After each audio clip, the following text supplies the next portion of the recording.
What's going on, guys? I am back with my draft special of the Russell Cage Experience. I, as always, am your host, Russell Cage. And so, for the supplemental drafts, I've actually made compiled lists of all the draft picks for Monday and the supplemental draft. So I'm going to go through those real quick, and then I'm just going to give my thoughts. I don't know if I'll do it as I go or if I'll wait until I get through the roster of who went where for each roster and then give my thoughts. But and this might also be a two-part video, so we'll see how this goes and how quick it goes. So we'll start off with Raw. Raw, as you know, got Rey Mysterio, Batista, Kane, CM Punk, and Michael Cole. All right, so those we've seen Monday. Now in the supplemental draft, they got Kofi Kingston, Layla, Matt Striker, Chuck Palumbo, Deuce, and Jamie Noble. And with this roster here, we have potential to see some good feuds going in this draft here. You could possibly team Deuce and Chuck Palumbo together. They've got the, I don't know if you want to say the biker attitude or whatever, but they would probably make a decent tag team. Now, splitting up Deuce and Domino kind of makes me wonder, and especially with one of the other draft picks that we see here for SmackDown, it makes me wonder, are they not worried about the tag team division? Yes, they have Cody Rhodes and Hardcore Holly. Yes, they have Finlay Hornswoggle, Prime Time. So I'm not doing good with tag teams right now. They've not got a strong tag team division. They need a strong tag team division for these tag team titles that they got. I mean, they've got the World Tag Team titles, and then they've got the I guess the SmackDown Tag Team titles. Double check. Yeah, just the regular tag team titles, the World Tag Team titles, and they don't have a lot of teams to compete in the tag team division. So, I think splitting up Deuce and Domino was not a good choice as far as that goes, but you know, I don't have much control over it. Kind of like the same thing with Michael Cole and JR, don't have much control over it. So I could see Kofi Kingston actually maybe even Matt Striker in the Intercontinental title division. Jamie Noble, I'm not sure what they could do with him. They might be able to have him feud with Santino. Let's see, who else could they have him feud with? I would say Lance Cade, but he's working on getting a push. So as far as Chuck Palumbo and Deuce go, I'm not sure what they could do with him. Layla will no doubt be thrown in here and there in women's tag team matches and that sort of thing. CM Punk, no doubt, will probably get a decent push here on Raw. I don't know if maybe as far as the WWE title goes, but I see him getting a push. I see Kane in the title picture maybe. Batista definitely in the title picture.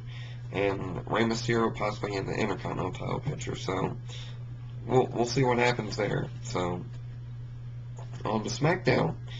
SmackDown really benefited from this draft, and they need to actually, because the fact that nobody really watches SmackDown that much, and I think they're going to be going through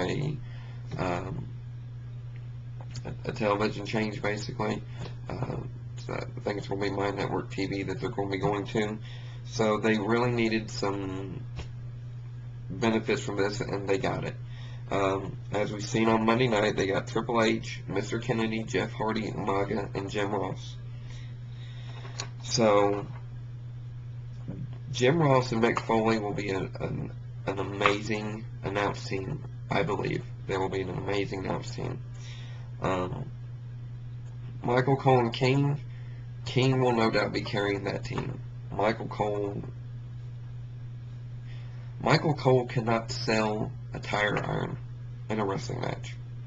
Putting it bluntly, he cannot sell a tire iron in a wrestling match. So, with that being said, the supplemental draft, they gained Carlito, Shelton Benjamin, Maria, Brian Kendrick, D.H. Smith, Big Daddy V, and Trevor Murdoch.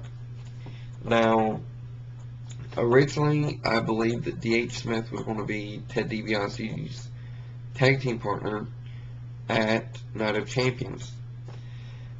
My friend Dylan brought up a good point. Now that they've split up Brian Kendrick and Paul London's a possible candidate. But I was watching the most recent episode of Talk Wrestling. I'll post a link in the sidebar here. And it's looking like maybe Cody Rhodes is going to turn on Hardcore Holly. And they're going to form a stable with maybe Cody Rhodes and Hardcore Holly and D.H. Smith got drafted to SmackDown. I'm not sure what our second generation superstars are on Raw off the top of my head. But, so that takes the D.H. Smith part of it out. Now, D.H. Smith on SmackDown, not sure who he can feud with here, because Matt Hardy has a U.S. title. We might see a possible D.H. Smith versus Carlito match. You know, that's a possibility. As far as the world title picture is concerned, Triple H will definitely be in it at one point. Mr. Kennedy probably will be in it. Jeff Hardy will eventually be in it.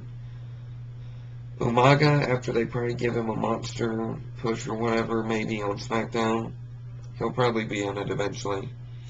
And then if they actually bring the U.S. title back to SmackDown because of the draft and it's a SmackDown specific title and all that sort of thing,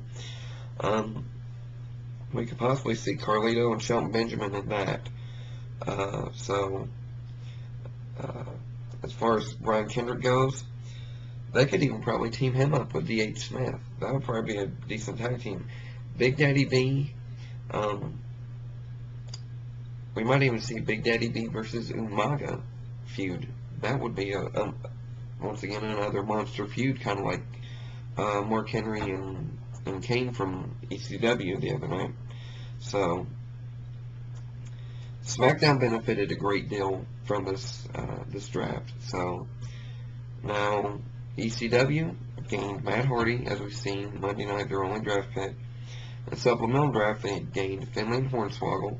So we'll probably see a continuation of the Miz Morrison versus Finlay Hornswoggle feud, probably.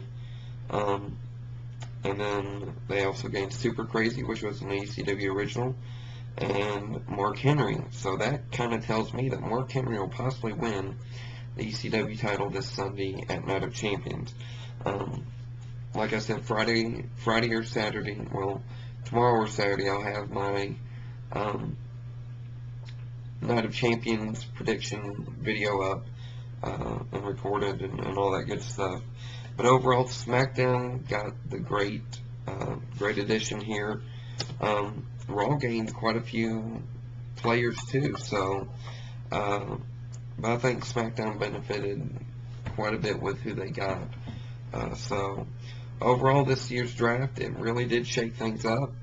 I've been very outspoken against the Michael Cole JR switch, but I think really that was the only one that really bothered me a lot was the commentator team change up. So, but that's my thoughts on this draft. Who can be possibly feuding with who could, you know, be in what title scenarios and all that. So post your thoughts in the comments below. Once again, I'll post the Talk Wrestling video over here in the side panel, and I hope you guys are having a great week. So you guys take it easy. I'll talk to you later. Bye-bye.